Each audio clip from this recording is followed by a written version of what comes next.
how to identify keywords that triggering featured snippet.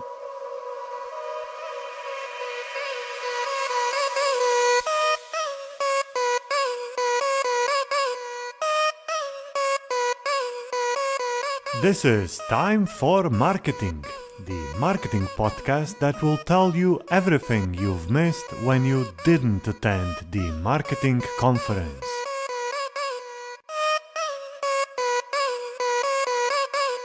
Welcome to the Time for Marketing podcast. My name is Peter and today is the 13th of August and we have an excellent podcast in front of us.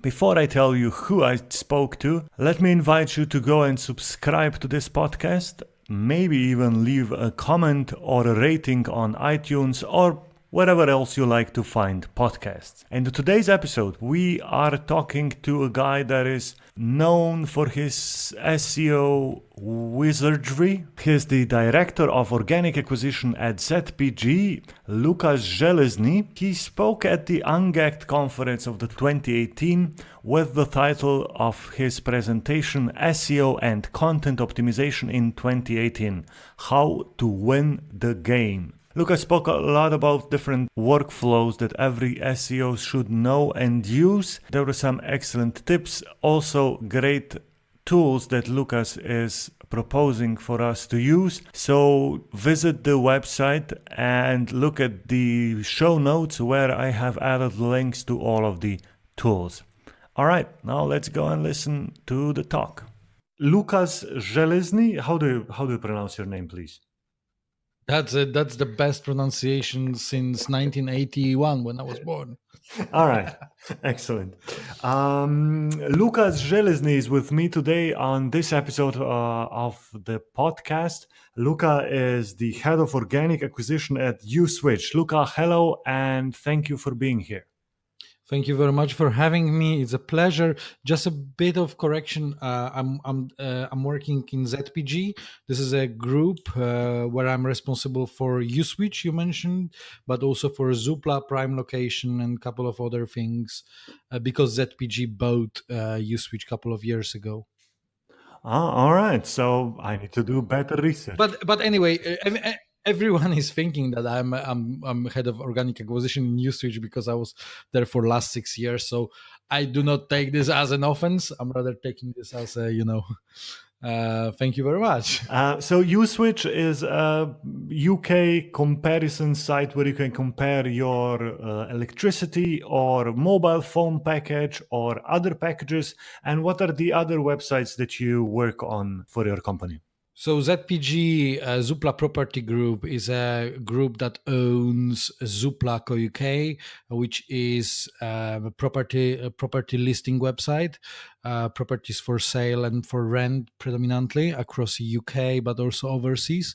Then we have Uswitch that you mentioned is a price comparison website. Then we have Money Co UK, which is another price comparison website, which is predominantly focusing on banking and insurance products. Then we have plenty of B2B brands. We have also Prime Location, which is another property listing website. So it's pretty big website, pretty big group, recently purchased by American venture capital group.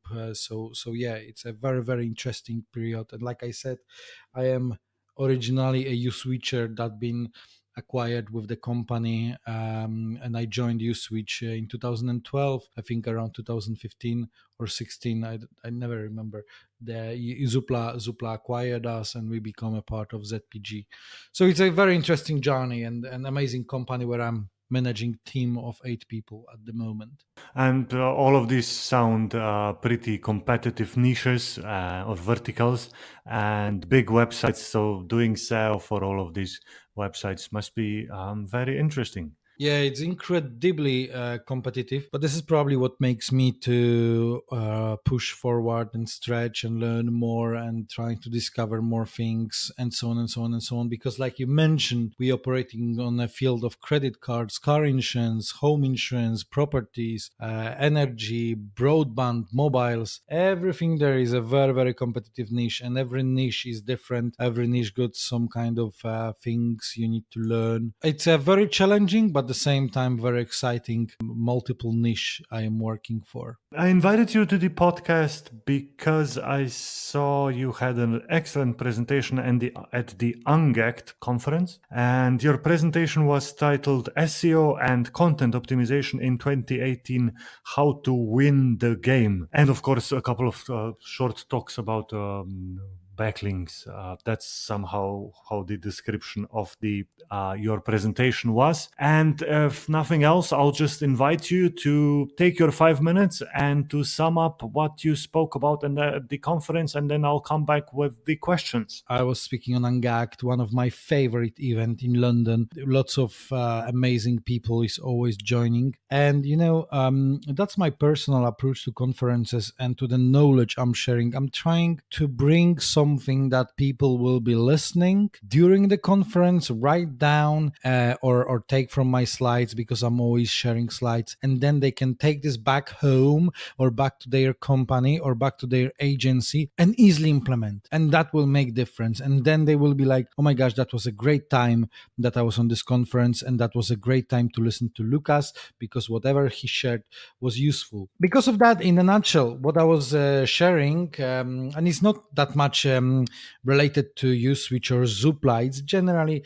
something that will help most of the companies. So it was like, for example, low-hanging fruits that you're going to Search Console whenever you're starting working on the website with a little established history, or a website which been for a couple of years online. You're going to your Search Console and you want to export all the keywords that are there, because that's are pretty much keywords which are relevant to your website. Your website is ranking. These keywords are triggering various of different URLs. You obviously need to scrape these URLs, but what is the limitation? It is that export always will contain 999 rows. And then I shared with users, with attendees who've been on the conference, that if you build a very simple data studio report, then through API you will have pretty much unlimited export. And I was showing them that the same websites that they would export 999 keyword, then the same website through the data studio at 5,169 keywords. So it's pretty much like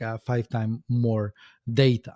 And then I was sharing that, if you are missing URLs, because every time we're talking about keywords, we need to talk about corresponding URLs. That is AccuRanker, which I am a big fan of, a relatively new tool on the market. AccuRanker is very fast, very cost efficient, and they can, whoever wants, they can scrape these URLs and find out what keywords are triggering what URLs. And that was a pretty much one thing that I was sharing with. And then another thing, it was about content expansion. So what I'm doing, I'm just always trying to find these pages which have relatively short content, but also at the same time they are performing quite well in terms of organic visits. So I'm doing an export. I'm using the deep crawl, which can tell me how many words there is per page, and then I can go through URL Profiler and Google Analytics API and pull organic traffic data through these URLs, and then find if there is any relation that a website, that a page which has a very little number of words is still generating relatively high traffic. And then I can go to copywriters and say, like, you know what, you should write additional paragraph because this page is very weak in terms of a content, but it's still delivering a lot of traffic. So probably if we will increase a little content, then we will be able to multiply this traffic. So that was the second tactic. And then I was talking a lot about one of my favorite tactics, quite difficult, but very prominent and bringing lots of good things. So dealing with featured snippets or answer boxes. So I was showing a couple of examples that when USwitch is occupying the spot 0, what some people are saying, so appearing above the organic results and below the paid results, and I was trying to explain you attendees why it's so important, because of very high click-through rate, because of very high traffic that they can achieve. And then finally I was going through how to identify keywords that triggering this so-called answer boxes or featured snippets, and how the users can optimize their website to be in answer boxes. Obviously, I mentioned SEMrush, which is a very, very prominent tool in terms of finding this featured snippets. And I show a couple of other tactics with URL Profiler, how I am identifying keywords that are firing answer boxes. And finally, because I am very limited with the time, gap analysis. So finding these gaps in the content, in keywords, in traffic that simply is taking on the board your competitors and your website. So if there is like you're taking through SEMrush, there is this built-in domain versus domain or gap analysis. And if you say, show me competitor A, B, and C keywords that they simultaneously ranking in the top 10 results and my website is not, then obviously we know that there is a gap and my website should have this content because I am losing a very prominent traffic that my competitors are already getting traffic from, and I should write either a content or I should design a tool, whatever there is. Then finally, you mentioned about a backlink building. So I was talking about brand tracking, your brand website tracking. And then when you know where your brand been mentioned across the online environment, you can approach people, you can start building relation, and you can finally maybe try to convert these brand mentions into links. This is in the nutshell. I anyway went a bit above the time, but like I said, I will share slides. So I hope you will forgive me that I went a little Of long. course, of course. You are actually one of the shortest. I can talk more if you want, you know me. We'll get back with the questions to the content. I like the idea that you spoke about getting backlinks with brand tracking. Is there a specific tool that you would recommend to use to track the brand mentions before we start the outreach or to get the links from the mentions? Yeah, I would very, very much recommend Brand24. It's very cost efficient, and I think that Brand24 should be set up from day one when the new SEO person is coming on the board, because then you can aggregate these results over years and you can track social media profiles, you can track blogs, you can track forums, you can track pretty much everywhere. And yeah, it's very prominent. There is plenty of other tools on the market. You know, I'm very impartial. I also would mention like Talkwalker or Brand Mention, Google Alerts, even Google Alerts, you know, for some people can be good. But Brand24, this is my favorite tool, and I'm using probably since 2014. All right. I'll add all of the tools to the show notes, but of course we want to hear which are the tools that people in practice are using. So Brand24. You also spoke about the featured snippet or the position zero.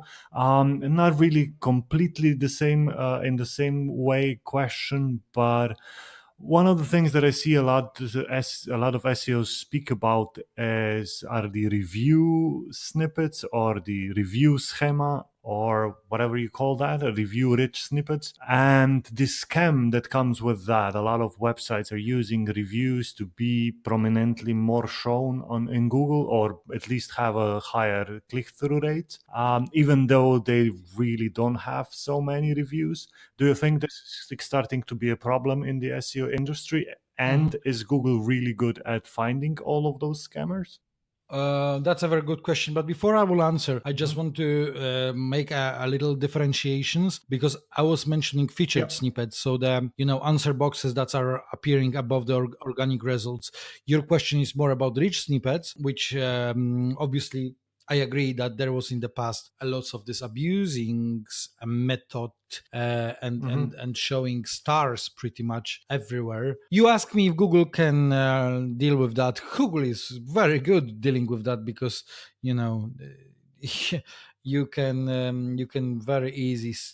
I think this is not a rocket science to spot people who are using the stars a very manipulative way. And I can be very, very honest and straightforward. If you really want to be on the safe side and you really want to use stars on your website, on your business, you probably would need to go through the third-part solution like Trustpilot or Fifu, other review provider website, just to make this much, much more legit, because there is a conflict of interest. You on your website will never be in the position to show a bad reviews. You always want to have a good reviews. Ergo, that means that there is kind of pressure to manipulate with the results. And another example that was a very, very famous manipulation with the rich snippet was like voucher code websites were using event schema to show their voucher promo code offers, just only because there was much more space secured in the search engine results page, in the SERPs. Obviously Google was again like very quickly reacted on that and removed. The good thing is that I saw a couple of websites in the past from people who are working in the industry, or for some people who approached me on LinkedIn, and that they had some problems. And when I get an access to their search console, there was a manual action message, but somehow there was no drop in ranking. Obviously, losing your stars from SERPs, it automatically, in most cases, affect your click-through rate, so your traffic will automatically go down, but the rankings were not impacted through this. However, obviously, that doesn't mean that you can leave this as it is. You still need to fix it, so you still need pretty much to remove that code that was generating rich snippet stars, rich snippet, and consider probably to go with the third-party solution, like I mentioned, Trustpilot, FIFO, maybe Revo, or something like that. All right. Yeah. But a very, very good question, and this is still a problem. But like I said, it's very easy for Google these days to spot it. It's interesting. I work partially on the Slovenian market and, of course, partially on the international or English-speaking market. And, of course, Google in Slovenia and Slovenian language is a bit different than Google in English or other big languages. And the schema manipulations with the reviews are now slowly coming to Slovenia. So it's interesting to see how we're coming a couple of years behind you, and we are sort of seeing the same things that you saw there. And it's fun to know what's going to happen, sort of knowing the future. Well, I just wanted to add one thing, because I would absolutely echo what you said. You see, you mentioned that you have lots of connection with the Slovenian market and also working on international markets. I am pretty much based in London for last 11 years, but I still have a very strong connection with SEO industry in Poland. I have a couple of websites that are targeting Polish market, socialmedia.pl, also SEO WordPress.pl recently acquired. And I can see that sometimes some methods you can really hide with this when you're operating this on the local markets. I don't know if this is something that, maybe the Google web spam team is much smaller per specific country. Maybe there are some other factors. Maybe this is not a priority for Google, but obviously I would say that London, England, UK is very, very kind of on the radar. So you really don't want to go with any shortcuts, because that would be always a lot of pain that if something would happen.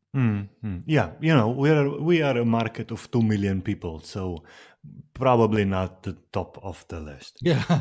Oh, you can probably test lots of cool solutions. Yeah, we can try out new stuff that you can't really touch anymore. Yeah. One last thing is, you spoke, and I've seen in your videos that I watched in preparation for this podcast, that the gap analysis is something that you think should be used very often. For someone that is like an in-house SEO, how often do you do the research for the gap analysis and then change stuff to your website? Is that like a weekly thing to do or a monthly thing to do?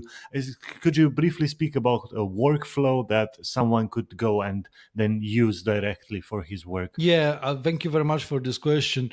In-house, especially for mid-size, big or large-size company, the whole circle is a bit slower, a bit less reactive. It's a bit like sailing through the sea with a very long or very big boat, with very big cargo ship. That it's not like a motor speedboat, like a startup that you can go left and right. So I would say the process of gap analysis would take around like day or two, sometimes up to the week. And then obviously there is a implementation phase days, when the content need to be created, when the content need to be uploaded, when the content need to be optimized and re-optimized, and finally when the content need to be measured, what impact bring not only by about traffic but also about revenue and so on. And the next gap analysis probably would be next 3 months, maybe 4 months, depends. There is no like a golden rule that you always should go every 3 months or every 6 months, but going weekly basis, that's probably way too often. If there is a very reactive environment in the company, if we're talking about startup that want to be very quick and so on and so on and so on, then obviously you can go with a monthly circle. But again, remember that you preparing gap analysis based on your competitors, and I don't think that competitors are changing that fast. It's a process. So I would say, like, for gap analysis in the year, that's absolutely All fair. right. Excellent. So these are all of the questions. We are already at the more than 20 minutes mark. And we'll slowly wrap it up. What are the next things where people can see you and listen to your presentations? Do you have anything planned for the summer or for the fall? So summer, I'm trying to survive because the weather is like crazy in London. We had this chat a bit earlier, but when the autumn will come, I have a couple of things. So 5th September, I'm speaking on Benchmark Search Conference 2018 in Manchester. Then I am panelist on Digital Marketing Innovation Summit 2018 in London, and there is a couple of other places that I may visit to speak. There is probably Norwich that I will visit first time. As you can hear, I am very focused on London these days and on UK, but obviously, maybe I will be going to Italy again next year, early next year. I'm always in Italy and I'm speaking there 2 times, February last year, and this year I was in Verona on SEO and Love. I'm always traveling to Poland a couple of times a year. So we will see. Generally, for summertime is a little quiet. Then autumn should be a couple of events, and the main period is always the first 6 months of the year. All right. Thank you very much. We'll add the presentations to the show notes and all of the links and everything else. That's probably it. Thank you and goodbye. Yeah, thank you very much for having me. The last word I wanted to say that if you want to have a chat with me, anyone who was listening our podcast, please find me on LinkedIn, or you can go to seo.london or Zelezny UK and you can have a chat with me if there are any questions. Once again, thank you for having me. That was a pleasure.